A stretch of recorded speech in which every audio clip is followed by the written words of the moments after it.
going to take a quick look at this current generation BMW 3 Series, the 340i.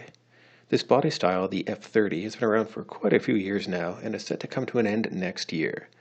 BMW is totally redesigning their bread and butter 4-door 3 Series sedan inside and out. With Audi refreshing their S4 and Mercedes their C43, it is definitely time for the 3 Series to step up to the plate with a new design. So as I mentioned in the title, this current version of the 3 Series will soon come to an end with an all-new version on the horizon. The next generation 3 Series will be released as a 2019 model in the latter half of 2018. BMW hasn't released many details yet on what it's going to actually look like, so we'll have to wait and see. So basically, if you're looking at picking one up, you might want to see what the redesigned model has to offer in the coming months first. But if you can't wait that long, I've heard there are some pretty good deals on the current models. Plus, with this current generation having been out for so long now, BMW has worked out most, if not all, of the bugs. Sometimes with brand new models, you will get some technical difficulties while they work out the kinks. While these bugs are fixed under warranty, it can still be a pain. If I had to pick out some highlights for the current generation 3 Series, it would be the recently added B58 engine. It's a turbo V6 that puts out 320 horsepower and 330 foot-pounds of torque. This particular 340 has the BMW Power Kit added to it, which bumps those numbers up to 355 horsepower and 369 foot-pounds of torque. Add to this an awesome 8-speed ZF automatic transmission and BMW's xDrive all-wheel drive system, and you have yourself a pretty quick daily driver. There is power through all the gears, and the car just seems to pull and pull all the way up to the red line. The handling is also good enough to make every car in front of you on twisty roads feel like they're driving way below the speed limit. And BMW still offers the car in a manual transmission for all you stick lovers. If you're looking at the 340, I will say the M Performance Package 2 is a must-have. The package gives you the added power I mentioned before, and it also gives you the amazing M Performance exhaust that I started the video with. It's deep and throaty, and it's just a great sounding exhaust.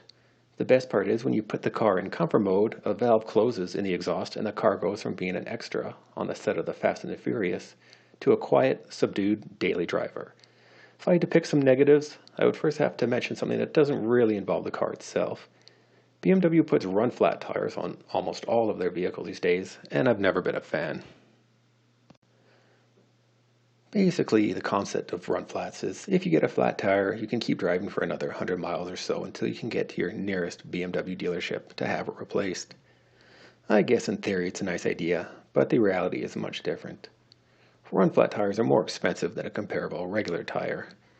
I went online and priced out a 19-inch BMW run-flat tire that comes on the 340i, and the run-flat was more expensive than many ultra-high performance tires that you find on exotic sports cars. Added to this, the run-flats don't grip as well as a standard tire, and they are also stiffer, so you have a much harsher ride. I would happily trade the 100-mile comfort zone that the run-flats provide for a plain old spare tire in the trunk. What I would really love to do is drive the same 340 with some Michelin Pilot Super Sports and see how it handles versus the run-flats. My guess is it would be a big improvement. Another downside to the current 3 Series for me would be the base interior. This particular 340 you're seeing has the upgraded merino leather seats, so they are much nicer than what you would get with a regular 3 Series, where the leather felt quite rough. Hopefully this is something that will be rectified with the new 3 Series currently in development. But even having said that, I love how BMW has designed the interior. Everything is exactly where it needs to be when you're driving, and everything is pretty well laid out. The iDrive infotainment system is also one of the best in the business. Well, that's about it from me. Overall, I'd say the current generation 3 Series is still a fun car to drive, and you won't go wrong with one. But at the same time, with a totally redesigned model coming around the corner, I would be tempted to wait and see what BMW has done to the 3 Series for 2019. Until next time, click like and subscribe and all that good stuff.